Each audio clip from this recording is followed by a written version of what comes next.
So welcome to JG's Fight Talk, and with me now, I've got Stuart Hall. How are you, Stuart? I'm all right, mate. I'm good. Very good. Loving life. I'm well chuffed to have you on, mate. We got there in the end. I think is the way to describe it. It's been a bit of an eventful few days for you, but... we got there, mate. We'll talk boxing now, can't we? Brilliant. Yeah, I'm glad you're okay and everyone's all right. Yeah, thanks, mate. All good. Well, where do we start? 30 fights, 21 wins, 2 draws, 7 knockouts. Not bad at all, Stuart. Yeah. I think some of them losses were contradictory, though. You know what I mean? Like this. Yeah. Could have went either way. When I did lose a fight, I wouldn't say I lost the fight. Like when I got beat off Paul Butler the first time, I thought I won that fight. Everybody thought I won that fight. A lot of people thought I won that fight. I thought, no. I got told a week before, like a couple of weeks before that, of somebody who was quite close to all them lot saying, "You're going to get stitched up, you off Frank Warren." But it is what it is. I'm not bitter. Life's great now. I thought some of the losses I could have, even against Randy Caballero in Monte Carlo. I honestly thought I won that fight. I got knocked down though, didn't I? That's the thing, you know what I mean? It swears the judges, and he was the golden boy when he Randy Caballero. And this is the thing, isn't it?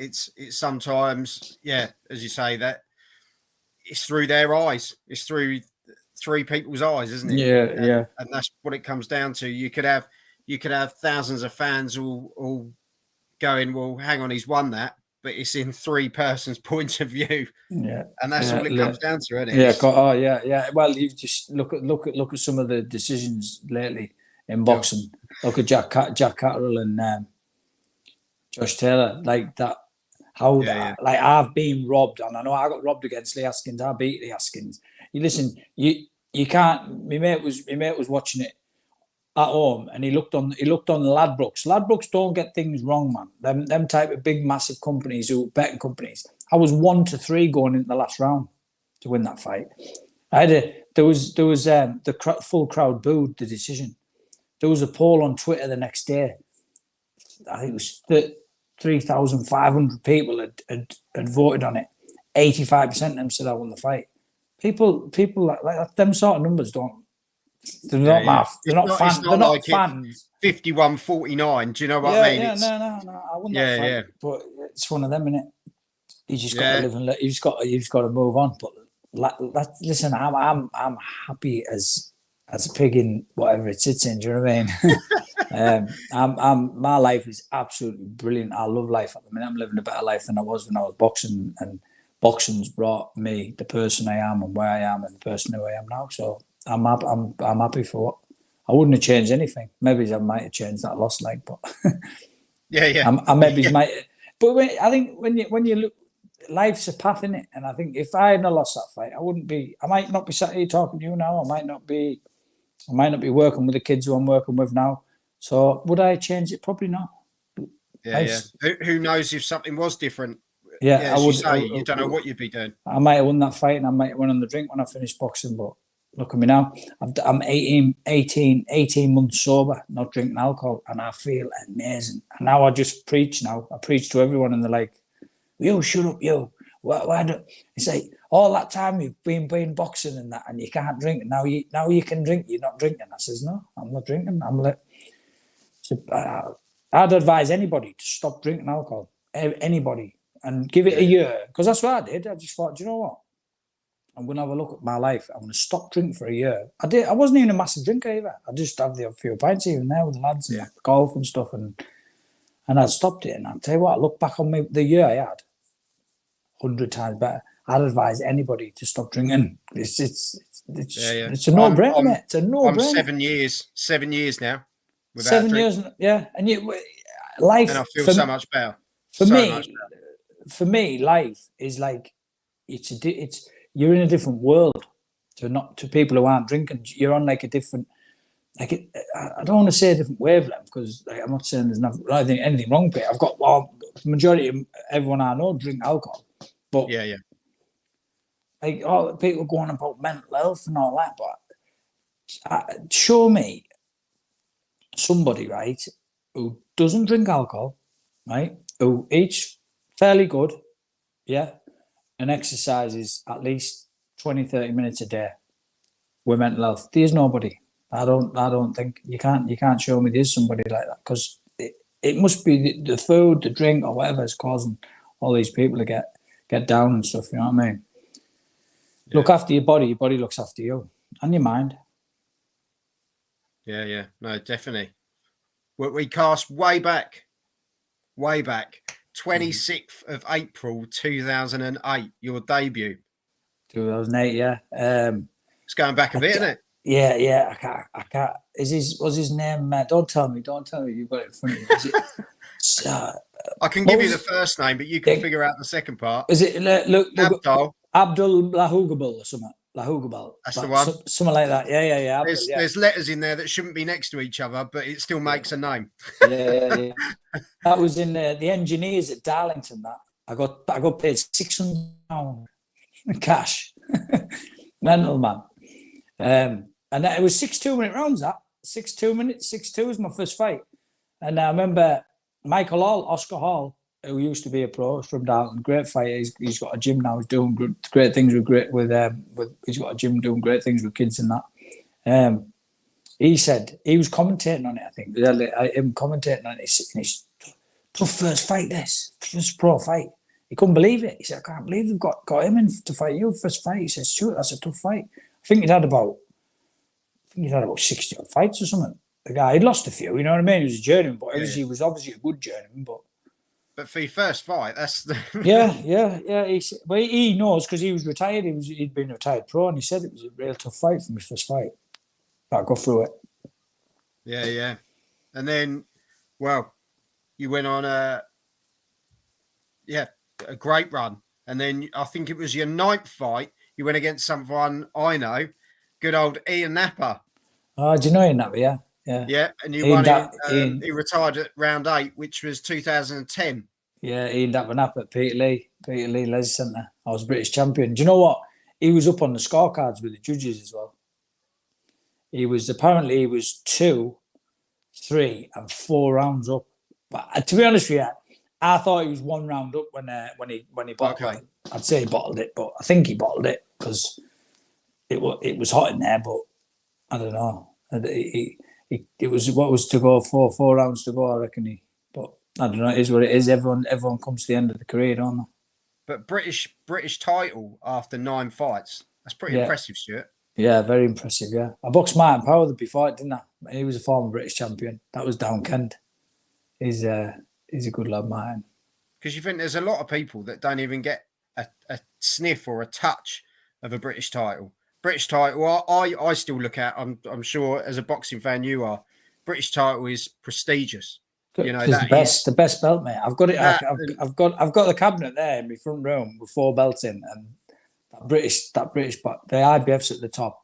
The British is second on the second shelf. But to me, that's the best belt. Like when I beautiful. When I won Ian Napper fight, I couldn't believe it. To be honest with you, I was like, whoa, like it was crazy. But I thought to myself, do you know what? Can I go and win this outright now? Because I had a friend. I fell out with him now, but he was a good friend back in the day. It was Michael Gorchek, he's called. He was a really good friend back in the day, and he was saying to me, "You've got to." He was a good advisor, you know what I mean. He's saying, "You've got to win that belt outright. You've won it now. You have got to try and win that outright. Never mind anything else." That's what he said. The hardest thing. That's the hardest thing. I thought that was great advice. So that I thought to myself, well, could I do it? I didn't. I thought, to be honest with you, I didn't think I'd win the British title. But in all fairness, when I started pro, right, I think it was me. Was it my second fight? I knocked out a lad down Birmingham. Was it? I think. Yeah. I think was it? Yeah, my second fight. I went down and I was like, bah, bah, bah, bah, bah. And then I just stopped him and I was like, oh, this is easy. This is like easier than amateur. You know what I mean? I thought it was easy. Like I was just, and obviously British level, I just steamrolled through the British level, didn't I? So did you feel like that every time you went into a fight though? Did you feel like I can beat this guy every fight you went into? Did you have that mindset? Nah, people think I was really, really, really confident, but I was so nervous before every fight, mate. I didn't really You believe obviously in had a it. good poker face in Stuart, I reckon. Yeah, You had a good poker face. I didn't really believe in myself as much Yeah. as what I look back and I think what I could have done now. So I'm mad on positive thinking and stuff now, and well, I always have been really, but when I read a book called The Secret before I won the British title, and that changed my mindset a bit. But I was still deep down inside, I was still very, very nervous and thinking negative, and didn't really know how to handle the negative thoughts. But I was just getting in there and walking forward, plodding forward, as some of them. All you do is plod forward. Yeah, but I plod forward and beat you up, and you just can't take it. But I think when the fights I did lose, I think I lost in my own head. Do you know what I mean? Like your Paul Butler. Paul Butler got in my head. Do you know what I mean? He's really good, really good at the mind games and that. So yeah. But like you say, you went on, defended against Martin Power, Gary Davies, John Donnelly, and there's your outright champion. Yeah. Gary Davies as well. He wasn't going to do to me. Can you hear that dog in the background or not? Yeah, but don't worry. Yeah. One sec. I'll go now. I didn't realise you could hear it. That's all right, don't worry. Sorry, mate. One sec. We're just getting a small tour of your house, Stuart. There's a belt in there. Can you see the belt? Ah, see, there it is. Yeah. Right. Your pride and joy in the corner. Sorry about that, mate. That's all right, don't worry. And then obviously coming on to like September 2011, you had Jamie McDonnell, which you lost unanimously, but that was the first punt at the British, the Commonwealth, and European, which is a big step up, though, wasn't it? From doing, as you say, your British fights, and then that was your big step up. But as you say, a lot of those unanimous decisions, a lot of those points decisions, they were close, to be fair, when you look at the judges' scorecards. Yeah, well, you need to watch the fights. I think you could look at the scorecards. Watch me and Jane McDonald, right? That was a close fight. And do you know what? Boxing is like a family, in it, right? But I call Jamie McDonald a friend. He's a sound lad. Do you know what I mean? He's beat me, but if I seen him in the street, Jamie, we're friends. We're friends. You know what I mean? And he's one of the good ones. He's sound. Do you know what I mean? There's a few in boxing. What I don't Stuart, really. Would you beat him now, though? What? Jamie? Yeah. Would I beat him? Yeah. Would you beat him now? He'd probably be too heavy. I think he'd be a lot bigger than me now. I think Jamie would be a lot bigger than me now. But do you know what? I'd give it a go. Yeah, I was going to say. Do you know what? I think I'd be a bit fitter than him, but we never did get that rematch on. I ended up fighting his brother, didn't I? But that was right at the end of my career. I was like, yeah. But we're friends, Jamie. Yeah, but that fight was really close. I tell you what, I watched that fight the other week actually myself on YouTube, and the crowd, the night, what a night it was! What an absolute spectacle of a show that was. It was great. The fans, it was absolute mint fight. Like you said, there hasn't been that many fights like that lately, has there? Do you know, British fights? Nice. Do you know, like the fights nowadays? It's just boxing's going down a bit downhill for me. Yeah, it's a funny time at the moment because we're not really, and I'm not just going to pick on the heavyweights, but we're not really getting the fights. The fights what we want, yeah. We're not getting those fights. Don't get me wrong. We've seen some great fights at the lower weight, the lighter weights recently. But it's almost because that's where they're at, sort of thing. Seeing Tank out, Ryan Garcia, those sort of fights. As you say, a good fight. We like the good old British dust-ups. We'll see. I think they'll come because it will hit a point where they haven't got a choice but to have those fights. So I think, but like you say, everyone's scared of losing the order. You know what I mean, they've just got to fight each other, man. You know, people get more respect from risking the O and taking the punt, don't they? Than look at me and Ian McDonald. We didn't have to fight then. We could have dragged it out, but it was a perfect time. Really, we were both up for it, and that it was a great fight. But that was my first 12-round fight. That I know I'd been 12 rounds, but I'd never fought 12 rounds, right? And I come out the traps fast. I think another thing with the bookies as well. I was like, I think it was after 6 rounds. I was favourite to win the fight, but then he come on because that's the experience of them last 4 rounds and stuff. Yeah. But I wasn't tired. He was just, you know what I mean. He just nicked the fight in my eyes, but it was on his own turf. He was at home, but it was one of them, wasn't it? It was my first 12 round out, and it's all experience. Yeah, definitely. And I think next you got Lee Haskins, which you were talking about earlier, which was for the vacant EBU, wasn't it? Yeah, that was for the European. Yeah, I never got the European belt, but yeah, I fought Lee Haskins. Yeah, and do you know what? I thought I lost that fight. Yeah, I didn't really do the weight as good as what I should have. No excuses, but I do think I lost that fight. But even after that fight, people saying, "Oh, you won that fight." Even we were talking to Lee Haskins fans and that they were saying you won that fight. But I thought I did lose it, and I was pretty down. I was gonna wrap up boxing then. I thought that's really? it. It's enough. Yeah, I was gonna stop.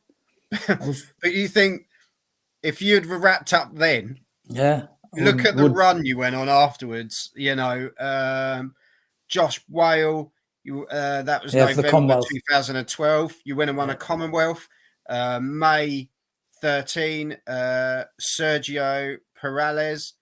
Tough win man. on unanimous decision. IBF Intercontinental.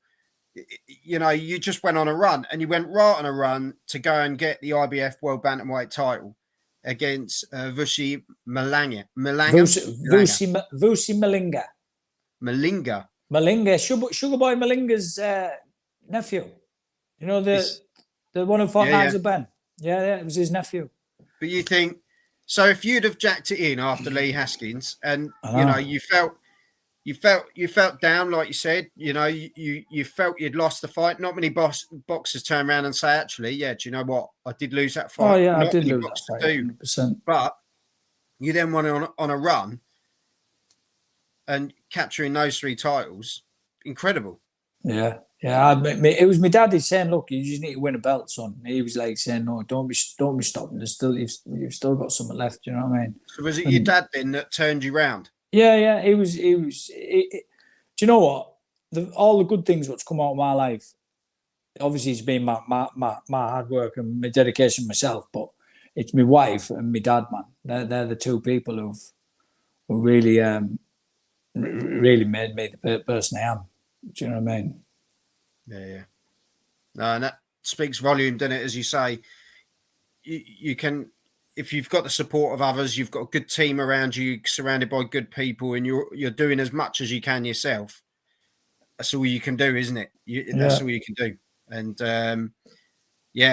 as I say, amazing to think that you were that close, and good old dad steps in and says, "Come on, get yourself going. You've got this."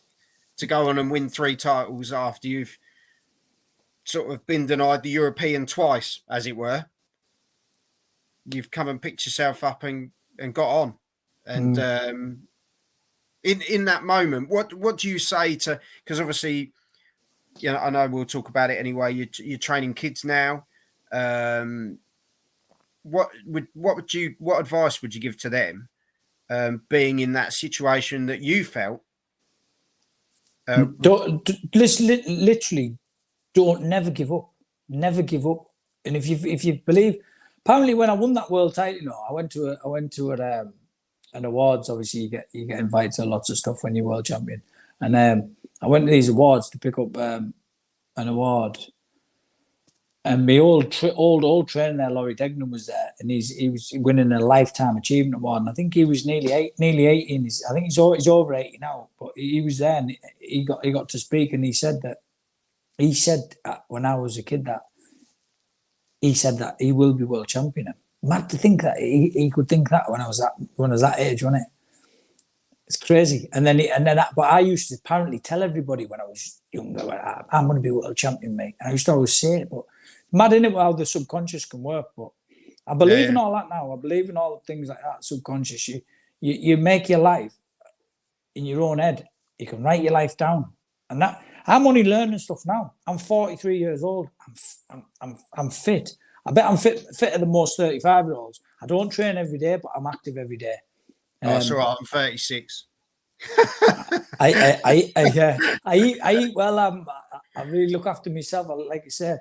But I just think the things, I wouldn't change a thing back in the past. Listen, I done 5 years in a beefer before I even turned professional boxing. 5 years in a beefer. Can you imagine what I was getting up to there? Do you know what I mean? It wasn't good. That's another show, Stuart. I'll tell you. Do you know what I mean? And I lived there after 9 o'clock. That one. Yeah. I lived there, like you say, I lived there for 6-7 months a year, but them 5 years of my life was great. I would never turn back or change anything about it. But I was on the road to ruin, mate. And boxing saved my life 100%. Boxing saved my life, and obviously the woman who I met, she definitely saved my life. That's it, mate. You got to get that in. That in. Well, I'm just being honest, though. Do you know what I mean? Honest. Total honesty. Like I don't need to like kiss me lass's ass. I don't need to do that. Like me and my lass were best friends. It's mental, man. Like I've been with her, I think 18 years now. Being married, I should know this, wouldn't I? That's the bit you've got to get right, Stuart. Yeah, otherwise, it's 20. I don't know. I can't remember. I've been married about 10, 11 years, something like that. But she we're best. We've never argued. We don't argue. Do you know what I mean? It's absolutely mint, man. How a woman can change you from what you think. What sort of person I was in Ibiza, man, and like I was like you said, it's just another story. But for all these kids who think they can't do something, they can. Do you know what I mean? They can. They've just got to put the work in. You've got to put the work. You've proved that, Stuart. You've proved it. You know, from that little boy, that young lad that walked around saying, "I'm going to be world champion." It was obviously in your head, though, that you were going to do it. And then, as you say, you surround yourself with the right people. You get the right team behind you. You keep that right mindset. You know, you've got people around you saying, "You can do this." They're the driving force. You know, don't get me wrong. Along with your fitness and everything, you've got to have stuff in place. You've got to have all that. But you need those people, don't you? They are important people, especially in the boxing world. There's a lot of people that aren't like that. There's a lot of negativity. There's a lot of people that will send you in the wrong direction, take the money. They'll do all sorts of stuff. 100%, and you probably saw that as well. But, you know, you've just proved, you know, as I say, look at your record. It's impressive. And like I say, to have you on, I was absolutely buzzing to have you on, because you're someone that people look at and they go, do you know what you can achieve? You can 100%, achieve. 100%. I turned pro 28 years old. Most bantamweights are finished by then. But when I won the world title, you know, I've got the record books upstairs. My last bought me one for Christmas. I thought, what's this here? A boxing encyclopedia, big massive book. I opened it and they had like a thing in one of the pages. So I opened the page up, and there was a picture of me with my arms up, and underneath it says "Golden Oldie," right? And the record of the oldest, like flyweight, bantamweight, super bantamweight, all the way up to the oldest boxers to win a world title. And I was the oldest boxer in history, 33 years, 9 months to win the bantamweight title. And I'm in the record books. But that got broken. I think it maybe 2 or 3 years after. Rigondo, remember him? Rigondo, the Cuban. he won a world title at 40 years old. So he's obviously took that title now. Yeah, but we're going with the British side of things here, mate. Oh, yeah. So, yeah, British side of things, yeah.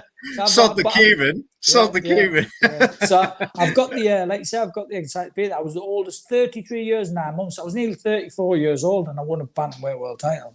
And I was in, I was in great nick for that. I was in great nick for that show. I was one of my good friends, one of my best mates, Johnny Harrison. He was my strength and conditioning coach for that fight, and he got me in wicked shape. You know what I mean? But that was good, keeping things close to home. Yeah, it was. It worked out brilliant. Yeah, and then I think following that fight, the other fight was March 2014 against Martin Ward, which finished with a bit of a nut in round 2. Yeah. I tell you what, I know in my own and that head. fight on paper, that is like mouth watering. I'm not going to lie. Stuart Hall and Martin Ward. Yeah, well, it was a local rivalry, wasn't it, in the northeast? You know what I mean, I think there was 5,000 crowd there, a lot of travellers. Tyson Fury was ringside. Yeah, I've got there was a picture of him in the paper. I've got a little gym next door in my house, and I've got all my newspaper clippings, all stuck around. There's Tyson Fury he had hair then as well. Tyson Fury. Yeah, that shows you how long ago. He had hair. Yeah, he was ringside, but I was right up for that fight. Like that night, in all fairness, I really do think I would have got I would have stopped him that night. To be honest with you, I was. Tough lad, though. Yeah, 100%. I think I would have stopped him that night. The way I was I felt, and it was just egg clash, wasn't it? And then it was just one of them. It was just one of them egg clash, and got stopped. And it was classed as a draw, which was a bit of a bummer, but it was one of them, especially for the crowd. We sold a lot. I think I sold 25 grand worth of tickets for that fight. So the people who for a fight to stop like that, it wasn't the best, was it? Well, this is it, and especially as you say, you sell that amount of tickets, everyone's geared up, ready for it. The buzz is there, local rivalry as well, and we've seen it happen before, haven't we? In fights, Josh Warrington. It was just got beat off Lee Wood. Yeah. It was, it's got out of my head. But, you think there was that big build-up, and it was at Leeds. There was the buzz around it, getting ready to go, and that happened. And it was like, everyone was going. But it happens. It happens in boxing, obviously, it went on. Paul Butler and Randy Caballero were points losses, but you went on to win 5 out of your next 8, ending your career with a loss to Gavin McDonnell, as you were saying, for the WBC International in 2018, which was your last fight. Would you, out of your career, what was the fight for you? If you have to look back at one fight, what was the fight for you? It was the world title fight, mate. It was meant to be. Do you know what I mean? It was meant to be. When I seen him on the scales, man, I was scared. And I'm not gonna lie. I looked at him. He was massive. He was ripped. I know the definition of coloured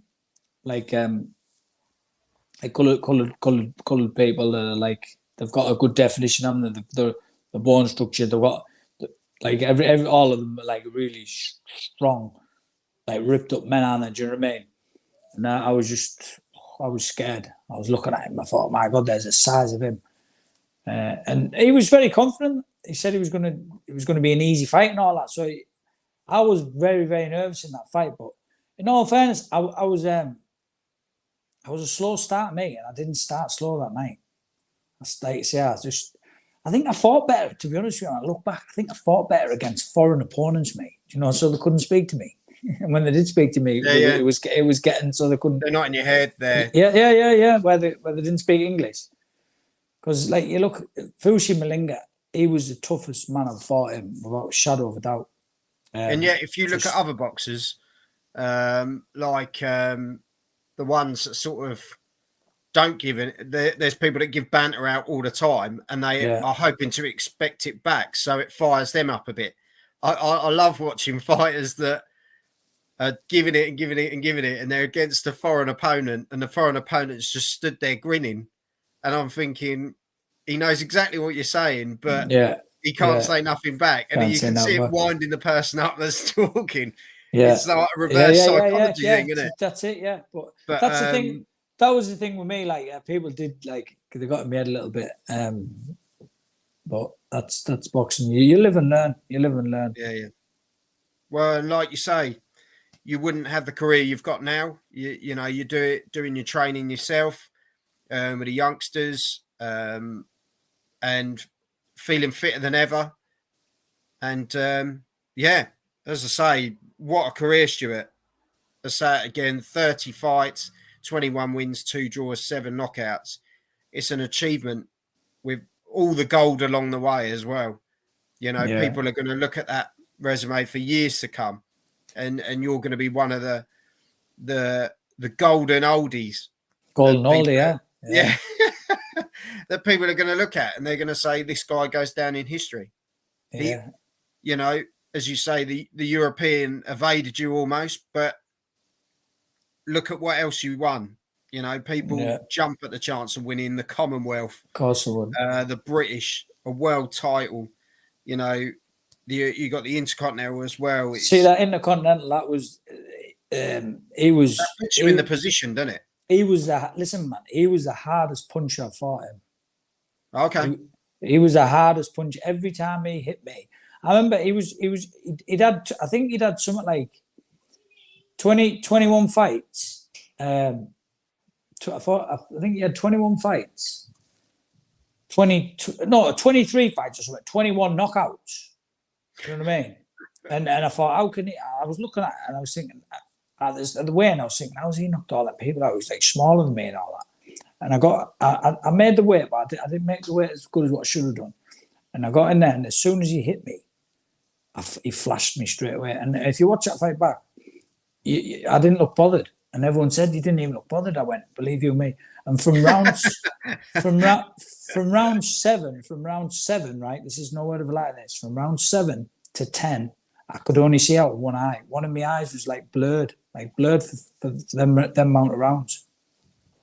Like, and I sat down in the round 10, and it disappeared. Like the fuzziness disappeared. It was like blurred, but I didn't even tell my trainer because I thought if I tell him, he'd pull me out or something like that. Do you know what I mean? Yeah. So, I'll tell you, your nickname should have been Poker Face, shouldn't you? You've literally turned around to like other people and gone, God, that bloody hurt, or that guy's massive, and you've managed to pull it off by no one actually noticing. No one else is doing thing. No, honestly, Stuart, as I say, I think it's incredible what you've achieved, what you're doing now, the fitness you're in now. I just think you're a real credit to the sport, mate. And thank you, mate. It's a massive achievement. I know I've spoken to plenty of boxers. They all come out with the same thing, saying, "Well, I could have done better."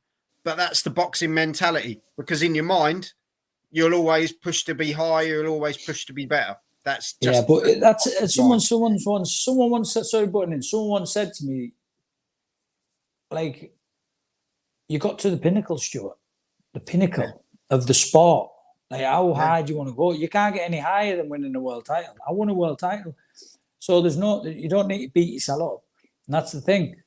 If someone just gets to British level and they don't get any further, they've got to British level. That's brilliant. They've won a British title, you know what I mean? They should take pride in it and not be down. But it's not like you took a punt either. It's not like someone pulled out of a fight and you got a late opportunity. Do you know what I mean? You worked your ass off. From the day you had a debut right the way up. You went up the ladder, and that's why people appreciate it. When I turned professional, I think obviously people thought I was going to be some sort of like, I'll have a couple of fights and then I'll be like a bit of a journeyman. Do you know what I mean? But I was on the road straight away, mate. My second fight I fought in Birmingham off a lad who had 6-0. And I went and knocked him out. Do you know what I mean? Like, and then when I got a draw against the Burnley Banger, they say, it was no draw, mate. I won the fight. Even his own trainer come up at the end of the fight and said, "You won that fight." I won the fight. Like, it was no draw. I was on the road. Do you know what I mean? I was practically a journey. Makes me laugh, though. Could you imagine this? Because at the time you would have been what, 28, 29? Your second fight, 20, 29? 29 probably. You would have gone in there looking, as you say, like a journeyman and knocking a lad out that's 6-0. They would have gone, hang on. Well, I wasn't meant. This I wasn't guy meant can't be a journeyman. Yeah, I wasn't meant to win the fight. They wouldn't have took the fight, would they? Do you know what I mean? Exactly. 6-0. They must have thought, hang on a sec. Actually, I'm really good mates with the person who done that show on that night, and he said like they didn't think I was going to win. Do you know what I mean? I didn't think I was going to win the fight.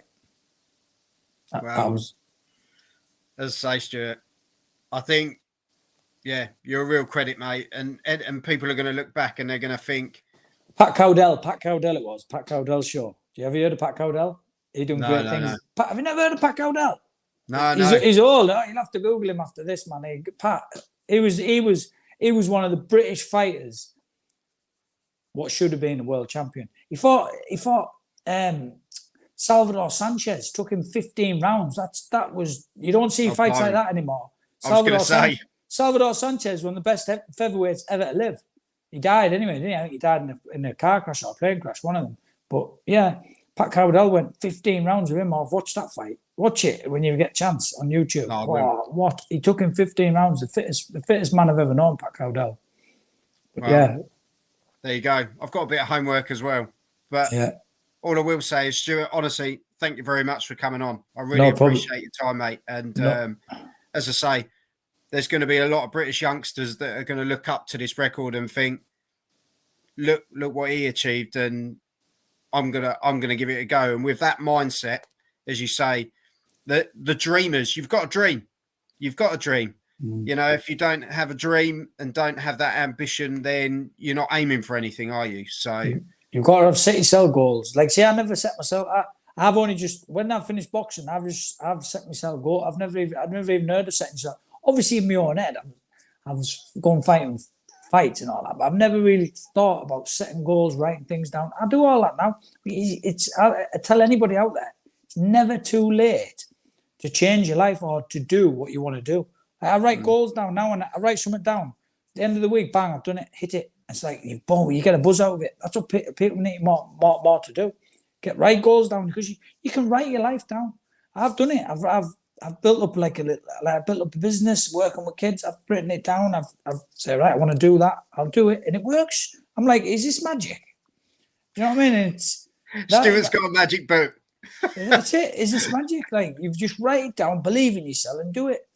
But I can't be. I feel like when I speak to these kids now, I just tell them the truth. Like, these kids, I tell them the truth, what I've done, who I was. I've been there, seen that, got the T-shirt. But I'm I'm trying to think the word I'm looking for now. Like, when I'm saying to them, don't be doing this, don't be doing that, when I've done it all. Do you know what I mean? You don't want to be sort of hypocrite. Hypocrite. I don't want to be a hypocrite. So I've said, look, listen, you're young. Do you know what I mean? If you want to do something, do it. You know what I mean? But I'm advising you, is you do whatever, you do any of that, any of this, any of that, you're not going to get nowhere. You're going to go one way, and that's why all these distractions are there. All these distractions are there for these kids on the streets not to hit their full potential of their life. And then there's so many. I know there's so many kids what get dragged down wrong paths. That they're not going to hit the right potential. Like, kid, you know what I mean? Like alcohol, drugs. It's there as a distraction, so they don't. So these kids don't hit what they're supposed to hit. Every kid is unique. You know what I mean? No kid in the world should obviously have a bad life. But I know people will be like, oh, but like with people who, I don't know, say people with money, or someone's dad's got lots of money, or this and that. Yeah, but that helps. Yeah, of course it helps. But I'm a perfect example. You can come from nothing. You can come from absolute nothing, and I had nothing. I was brought up on a council estate. I haven't got, like you say, I'm no millionaire now, but I work hard, and when I want something, I can go and get it because I believe I can get it, and everybody can be the same. Everybody can do that.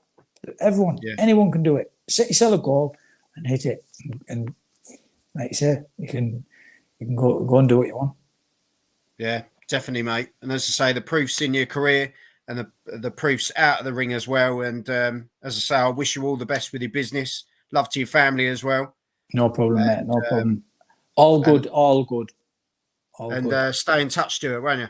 Yeah, definitely, Joel. Thanks very much, mate. Thanks for having us on. Thanks for your time. Take care. Bye, mate. God bless, mate. Bye. So there you go, Stuart Hall. What a man. Titles that he's won: British, Commonwealth, Intercontinental, World Champion. You can do anything if you put your mind to it. That's the words of Stuart Hall. If you've enjoyed this one, hit the subscribe button and check out the rest of the content.